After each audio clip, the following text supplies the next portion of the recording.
Something just happened in Formula One that could explode into the first major controversy of the 2026 season. Mercedes won the Australian Grand Prix. But that's not the shocking part. The shocking part is what rival teams discovered after the race. Engine data, acceleration traces, energy deployment patterns. And according to engineers across the paddock, the numbers coming out of Melbourne suggest something unusual inside the Mercedes power unit. Some analysts are already talking about a possible 30 horsepower advantage over the rest of the grid. Others believe Mercedes may have discovered a loophole in the brand new hybrid regulations. And now, several teams are reportedly pushing the FIA to take a closer look at the car that just dominated the opening race of the season. Because the results from Australia were not close. George Russell won the race. Kimi Antonelli finished second. A perfect Mercedes won too. Ferrari could not match the pace. Red Bull finished almost a minute behind. Which raises a question that could define the entire 2026 championship. Did Mercedes simply build the fastest car under the new rules? Or did they find something inside the regulations that the rest of Formula One completely missed? Because if the FIA decides to investigate what happened in Melbourne, the first race of the season may have already started the biggest technical battle of the year. Subscribe to the channel, because what happens next could change the entire championship. The 2026 Formula One season officially began in Melbourne. For months, teams had been preparing for this moment.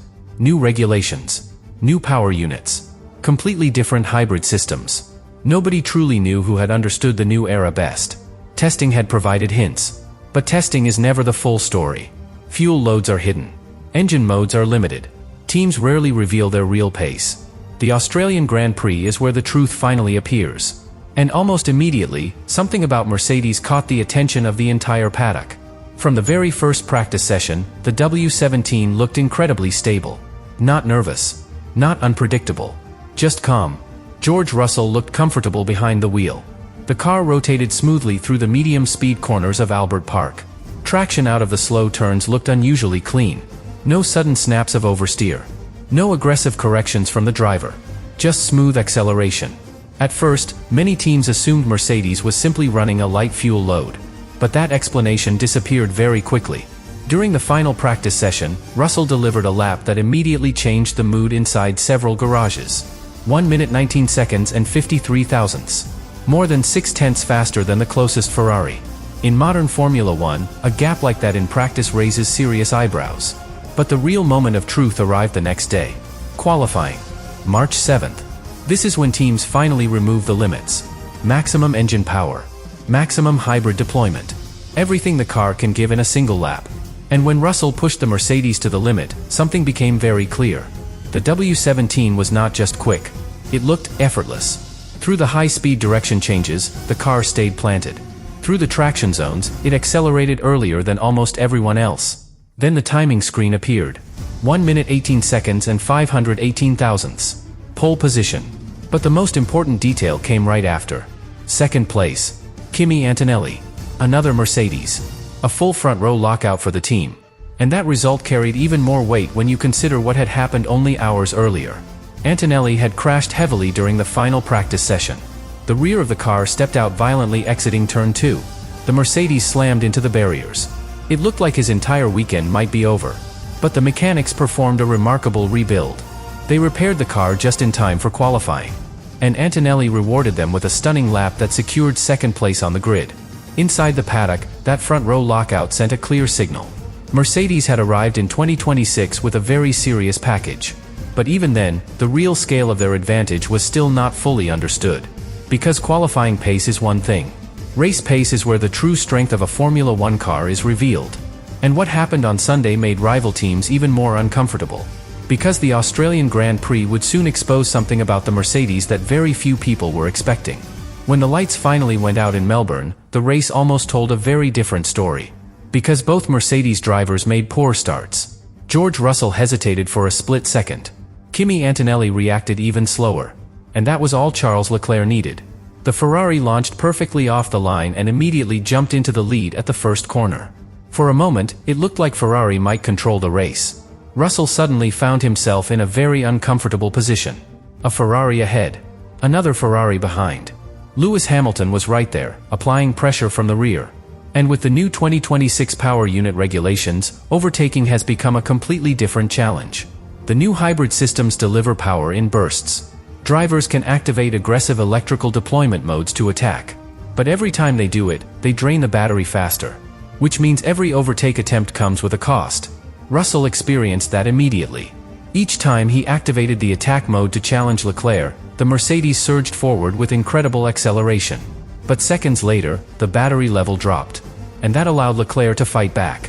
Overtake. Counterattack. Then another overtake attempt. For several laps, the lead of the race changed hands repeatedly. It was intense. Close. Exactly the kind of battle Formula One wanted with the new regulations. But then the race produced the moment that changed everything. A Red Bull suddenly slowed on track with a mechanical failure. The car pulled over. And race control deployed the virtual safety car. At first, it looked like just another small interruption. But inside the Mercedes garage, the reaction was immediate. Both cars were called into the pits at exactly the same time. A perfectly synchronized double pit stop. Fresh tires. Minimal time lost under the neutralized conditions. Ferrari made a different decision. They stayed out on track. Their strategy was based on probability. Albert Park often produces multiple interruptions. They believed another safety car would likely appear later in the race. But that decision carried enormous risk. And within seconds, the entire race order changed. Russell rejoined the circuit with something every Formula One driver wants. Clean air. No Ferrari blocking his pace. No traffic ahead. Just open track. And that is when the real pace of the Mercedes W17 started to appear. Lap after lap, Russell began controlling the race from the front. Not pushing aggressively. Not risking the tires. Simply managing the gap. Which is often the clearest sign of a dominant car. Because when a driver can control the race without driving on the limit, it means the performance margin is real. Meanwhile, Kimi Antonelli had his own race unfolding behind him. After the poor start, the young Italian had dropped all the way down to 7th place. But slowly, lap after lap, he began climbing back through the field. And one thing became clear during those overtakes. Whenever the Mercedes exited a slow corner, it accelerated slightly earlier than the cars around it. Not dramatically, but consistently. Again. And again. And again.